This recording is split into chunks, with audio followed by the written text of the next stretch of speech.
evening with our featured designer for the double knitting box for our Skill Builder Yarn Club. And I would love if you could just start by going ahead and introducing yourself, tell us your name and a little bit about yourself. Hi everyone, my name is Duke Akiba, also known as Duke of Nikko. I'm a knitwear designer based in Philadelphia, Pennsylvania, but I'm originally from Japan and I love incorporating Japanese language and patterns into my designs. Well, welcome. We're really thrilled to have you as our designer for this next box that's coming up. Can you tell us how long you've been knitting? Where and how did you learn to knit? So I've been knitting for about 15 years now. Um, about 15 years ago, I was living in Detroit, Michigan, Mm-hmm. and I had been living there for more than 5 years, and I was really getting tired of the winter weather there. Um, I don't know, maybe it's similar in Montreal, but winter in Honestly, Michigan. Detroit is less bad.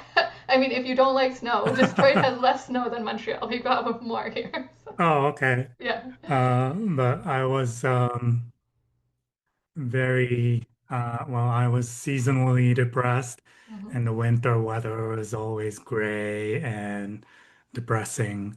So I was one night I was watching a musical at a theater in Detroit, and there was a yarn shop in front, right in front of the theater. And the shop looked very colorful and warm, and it really looked like a happy place. So I went into the shop and I took a knitting class. So Nice, that's how it began. nice. That's a great story. I can really imagine the cold, dark Michigan night and then seeing that window of the yarn shop. Yes. So how did you transition into designing your patterns for yourself? How did that start? So soon after I started knitting, I moved to New York City.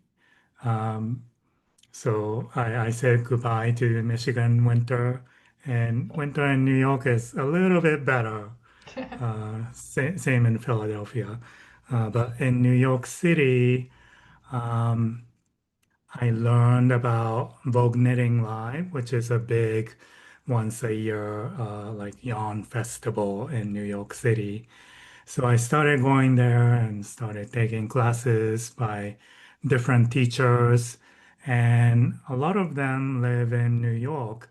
Um, so I started, going to some of them have their like a regular events there, Right. and one of them had like a weekly knit nights at a gay bar in New York City. So I started becoming a regular there, Nice. and there I met lots of yarn dyers and designers and all sorts of creative people. And I got really inspired by them. And that's how I started designing. Nice. Yeah, that's a great story of finding community within, no matter which city you're in. Um, Right. can you tell me a little bit about the double knitting technique and why you particularly are drawn to that and how you use it in your work? hmm So I love color work in general, but double knitting is very near and dear to my heart.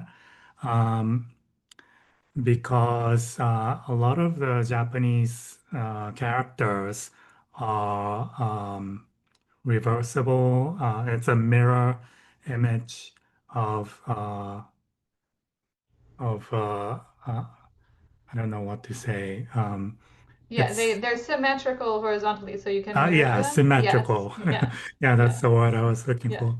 So if I do a double knitting with a Japanese character, the other side is also legible and it's exactly the same character. It's just that it's a mirror image. So what was the background color becomes a foreground color on the Nice. other side. And I find that really neat and unique. So that's why I love double knitting. That's great. And do you want to tell me a little bit more about how you incorporate Japanese traditions into your designs and um, what the meaning of the characters that you use is? Like Hmm. imagining you choose something meaningful to you when you choose a character to put in a Yes. design. Yeah. So this is a coaster design, and this character is T. Okay. So you can use it as when you're drinking tea. Nice. I also have another design.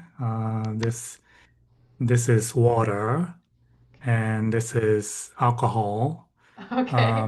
And it is double knitting, but this is a more advanced technique called two pattern double knitting. So Okay. it's not a mirror image, but Yeah. it's a completely different character. Wow. That sounds. But I like using um, yeah, like you said, meaningful characters. This is my nature scarf. It's mountain, river, grass, and tree. Those are the four characters here. Okay. Oh, We did I just lose? zoomed in on you and out on the Oh, scarf. I'm not sure if we can fix that. There we go. There you go. So okay. yeah, there's you've got Mountain, river, grass, and tree. yeah.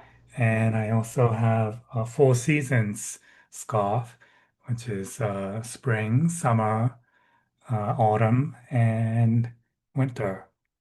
Nice.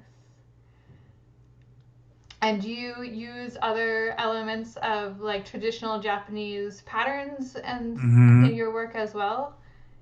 Right. Yeah. I also love using geometric uh, patterns. Hmm. This is my rising steam Mm. scarf. It's kind of like a Yeah, it's definitely steam yeah. rising. Very Uh, evocative. Yeah. yeah. There are lots of traditional Japanese patterns like this, and they're often used in kimono. So it's very aesthetically pleasing to look Hmm. at, and I can use different colors. So it's really fun. Nice. Yeah, I like the transitions in the rising steam scarf that you have, all of the different Mhm. colors, but the pattern itself goes through, continues. Um, Right. so another question for you, as a Japanese knitter living in the U.S. and also as a male knitter in a predominantly female-dominated craft, do you find that you feel like it's harder for you to find your place within the knitting community as a designer? Do you want to talk about that or any Um, challenges you face? yeah. Yeah. Well, I was lucky. So I started knitting at a local yarn shop in Detroit, and everyone there embraced me. Very friendly people. So Mm-hmm. from the beginning, I didn't really feel out of place being a male and being Japanese. I think I was more intimidated because of the lack of knowledge about knitting and yarn. Mm-hmm. So as I moved to New York and I learned more and more about knitting and I learned color work and different techniques, I felt less and less intimidated.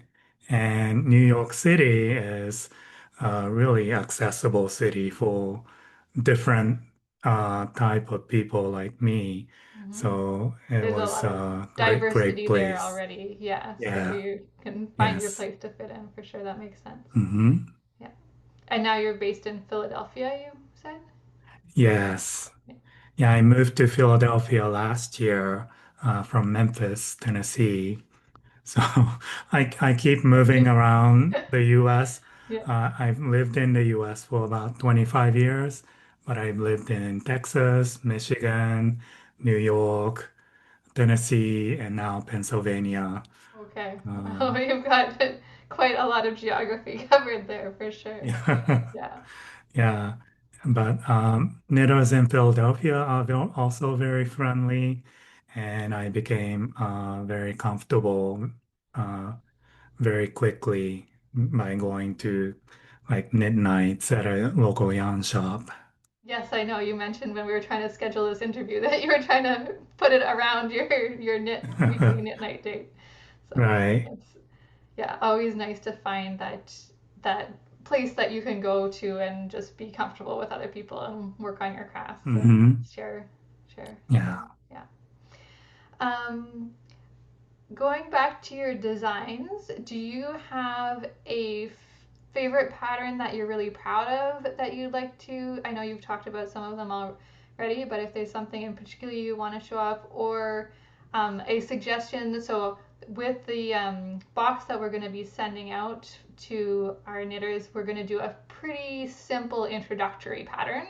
So, it won't be anything like the Hmm. complex knit one with the two different patterns that you just showed, but a fairly easy to get into pattern. But would you have a recommendation for something that's kind of a good next step after that? Hmm. As I mentioned, the coaster design, Mm-hmm. um, it's a little more complicated design, but Mm-hmm. it's small. So Right. it's like making a swatch. Yeah. So you can practice double knitting with small projects like this. Mm-hmm. I also recommend another scarf design.